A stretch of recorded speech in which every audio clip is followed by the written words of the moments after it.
presidential chair that Lincoln was sitting in at Ford's Theater when he was shot in 1865.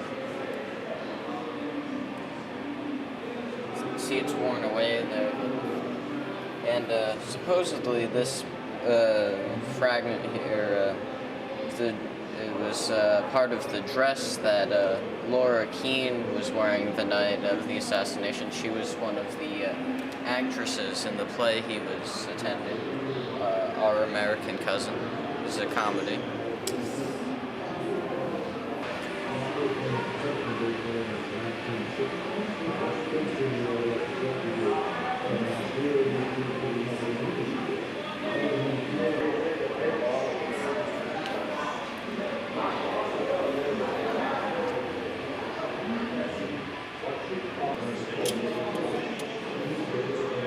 Three, two. And this is one of only 3 handwritten copies of the original 13th Amendment, which was passed in 1865. This was the amendment that made all the slaves free.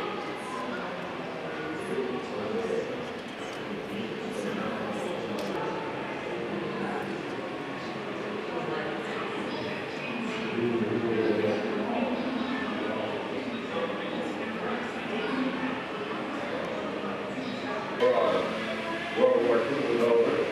We were victorious, but here at home, there were many battles. Yet, so that all changed in 1947 when Jackie Robinson was elected as the first African-American player from Montgomery. He was intelligent enough. Was not. I was in school, and now enough to get off the train and try to get a taxi before I started realizing what life is all about. Today we think of baseball as American pastime. Not long ago,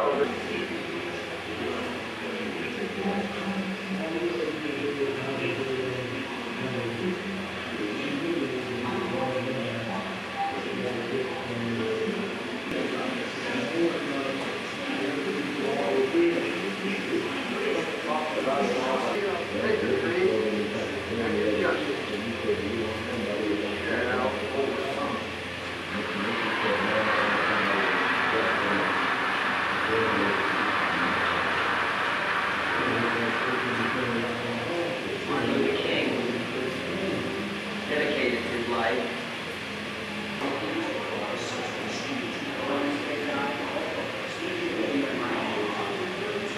To the plane.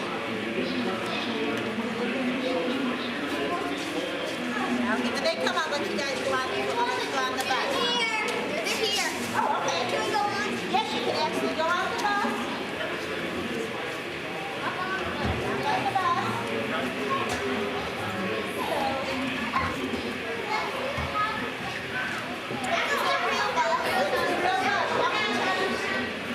So I'm going to turn on the audio for them because Rosa Parks speaks on it. We have an audio tape and she talks on it, and you know what? When you hear Rosa Parks' voice, the seat that she was sitting in it, the slide on top will shine brighter. So I want to see if you guys can figure out the seat she was sitting in. Okay, that's my seat. Dimitri might be sitting next to me. I'm right here. Too bad. I know whose it is. It's my seat. During the 1950s, they were tearful times, powerful times. Living in the South, you knew racial segregation was there. By law, we African Americans couldn't attend schools or visit libraries built for whites only. We had to drink out of colored-only water fountains and sit in colored-only sections on buses. There was an atmosphere of fear and tension. The Ku Klux Klan openly paraded in the community to intimidate blacks. Blacks were beaten by the police. Dignified African-American seamstress challenged the laws of segregation when she refused to give up her seat to a white man. Listen to Rosa Parks tell us what happened on this bus that day.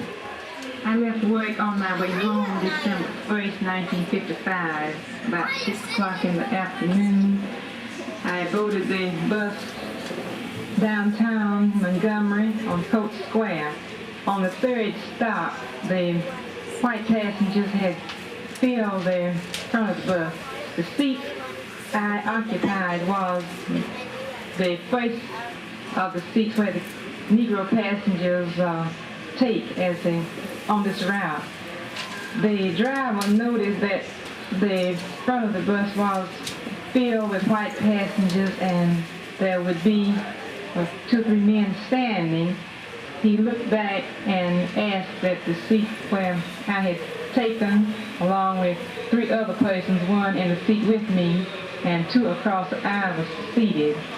He demanded the seat that we were occupying. The other passengers very reluctantly gave up their seats, but I refused to do so.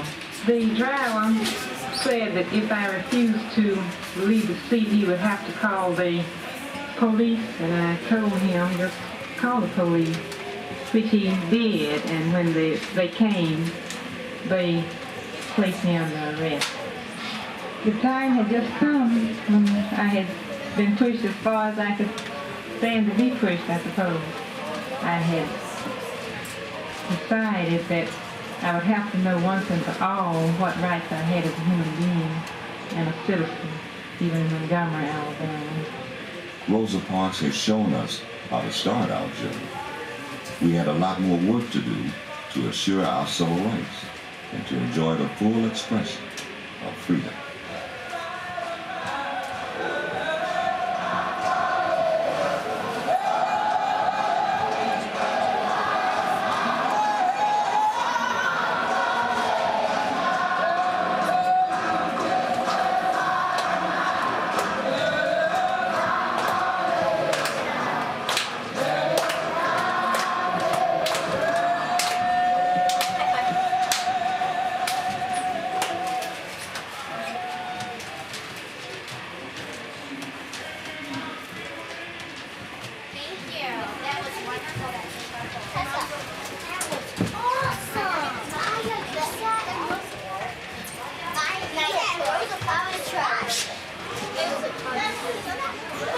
Did Rosa Parks actually sing? I know.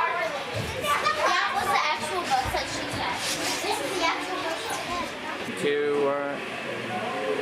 The seat I'm sitting in here on this bus was the actual seat that Rosa Parks was sitting in on December 1st, 1955, when the bus driver asked her to, and she refused to do so. She was arrested. She gave hope to lots of African Americans and actually started the Montgomery Bus Boycott.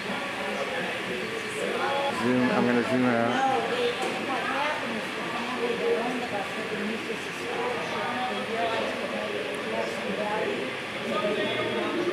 Yes, sir, there, correct. I'm going to get it zooming in on you. Speaking of, actually, well, give me a card, right?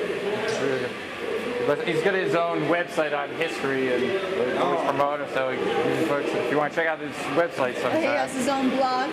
Well, his own website. He's going to be the youngest person to go to all 38 presidential burial sites. We're going on to. So that's his mission. We're going on to President Ford's after this, so that's number 37 out of 38. Okay.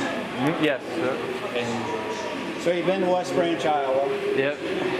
So he can't do it unless you take him there. So Yes, I'm doing it. We're probably going to be the only father and son team to do it too. Giving him the, but it's a pretty extensive website.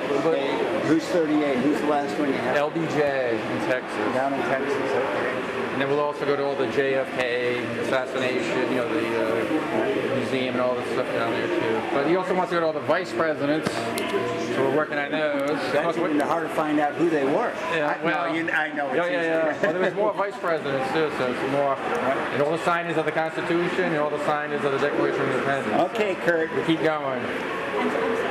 So yeah, you folks are from Iowa? I grew up in Iowa. We live in Arizona now. Oh, okay. Okay, Kurt. So, you're the history guy. A little trivia here. The first 4 documents that were the most important documents in the United States government: the Declaration of Independence, the Constitution, the Treaty with France, and the Treaty with England. Who was the only person to sign all 4? Okay. Well, be Benjamin Franklin. You're right. That's what I was thinking, but I'm looking at you. It's like, Well, I know especially with the he Treaty of signed it France. because There's some other people, you know, that Signed 3 of the 4. Yeah, 3 of the 4. But not all 4, Yeah. because John Adams signed 3 of the 4, but he wasn't part of the Constitutional Convention. So yeah, we were looking, you know, for the sign as a declaration here from our state.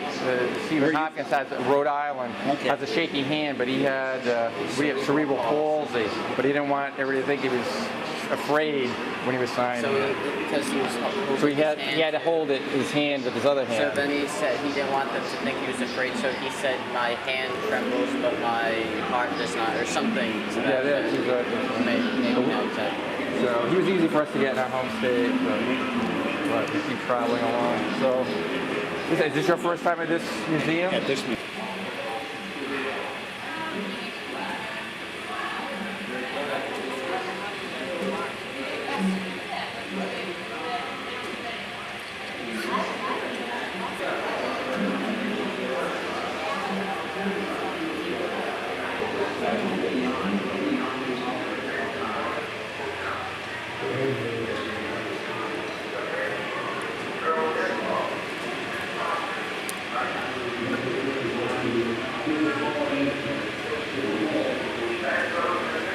All right, come on.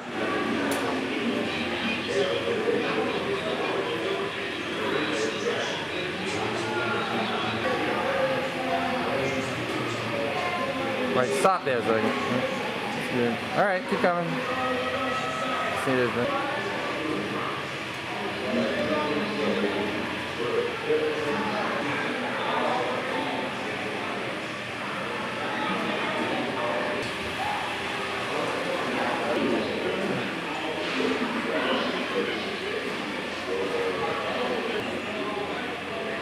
Can't spend another.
Oh, they're up right at the top, right there. Yeah.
In November of 1963, President Kennedy was in Dallas, and he was riding in this car right here when he was shot and killed. His motorcade. He was actually sitting in the seat right here.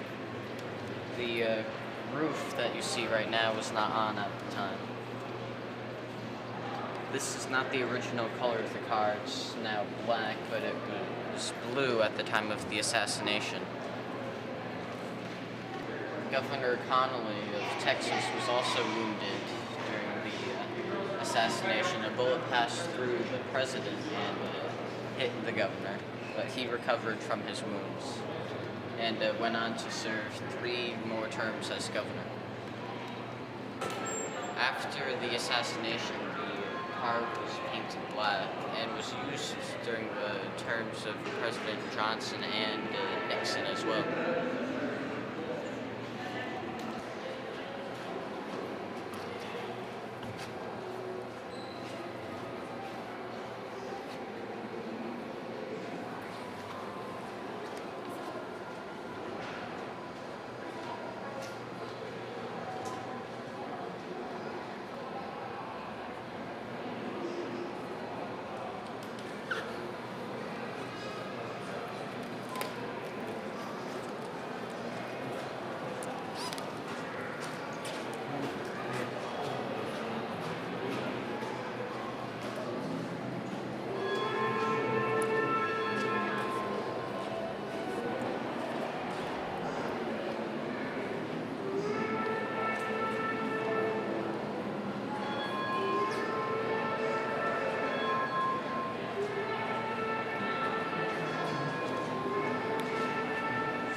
I get it.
Okay, this is an insane prefab house. That's unbelievable.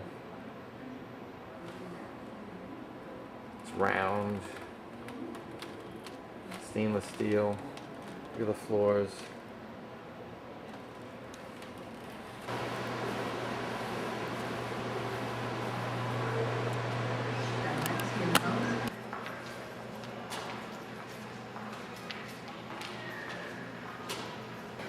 And it's announced to the crowd, 409.277 miles per hour for the mile, and 40.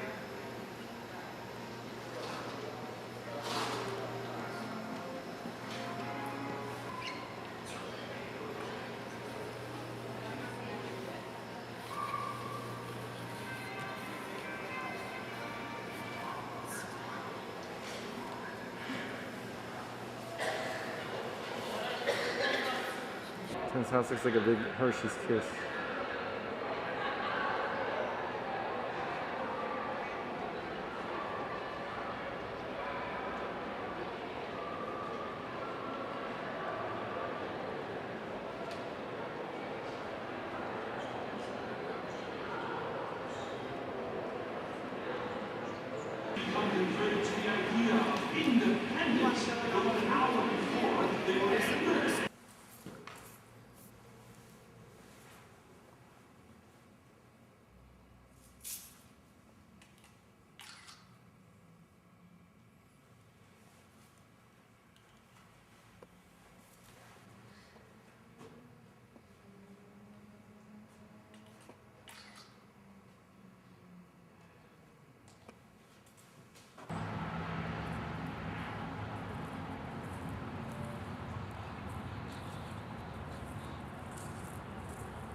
Kurt Dion Gravehunter here at the Rosa Parks Freedom Chapel in Detroit, Michigan.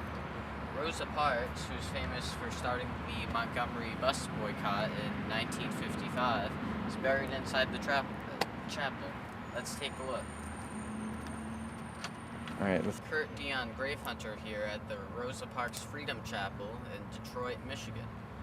Inside here is where Rosa Parks is buried. Rosa Parks was famous for starting the Montgomery Bus Boycott in 1955. Let's go take a look.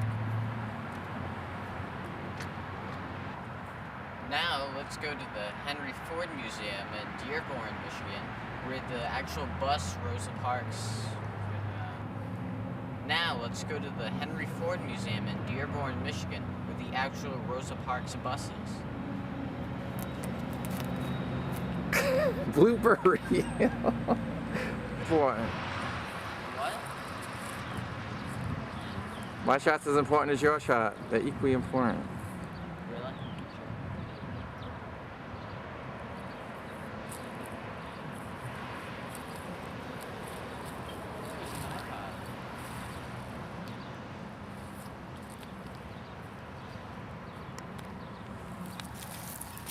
Well, Take this and sell this at a yard sale. I wonder if it's good.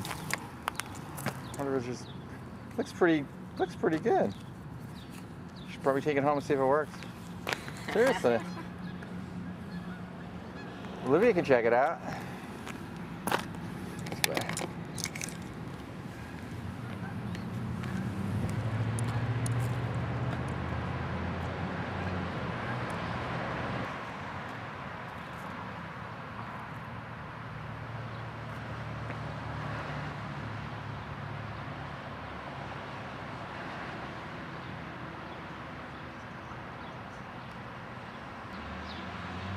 Kurt Dion, grave hunter here at the Rosa Parks Freedom Chapel in Detroit, Michigan. This is the burial site of Rosa Parks, who's notorious for starting the Montgomery Bus Boycott of 1955. Let's take a look in here. Kurt Dion, grave hunter here at Kurt Dion, grave hunter here at the Rosa Parks Freedom Chapel in Detroit, Michigan. This is the resting place of Rosa Parks, who's famous for starting the Montgomery Bus Boycott in 1955. Let's go take a look inside.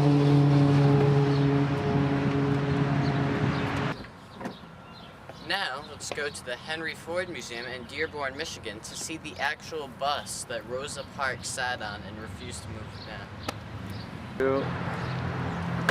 Now, let's go to the Henry Ford Museum in Dearborn, Michigan, which has the actual bus that Rosa Parks refused to move. Now, let's go to the Henry Ford Museum in Dearborn, Michigan, which has the actual bus that Rosa Parks was sitting on when she refused to move from her seat.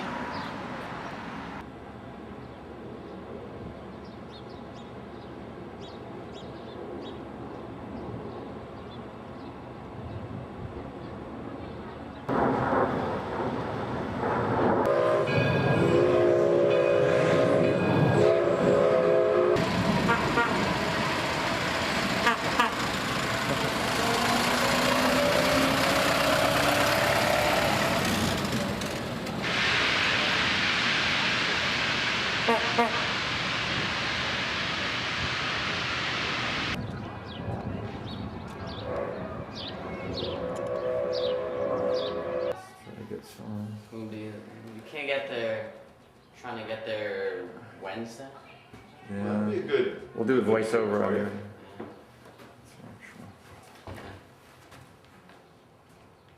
Second. Is it 4:14 or is it beyond that? Like I said, it took me 2 days.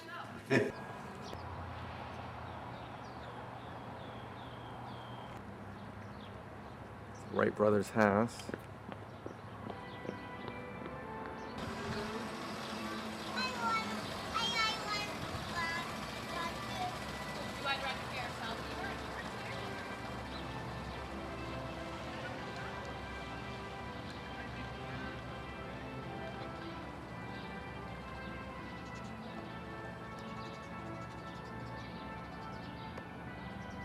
Look at that.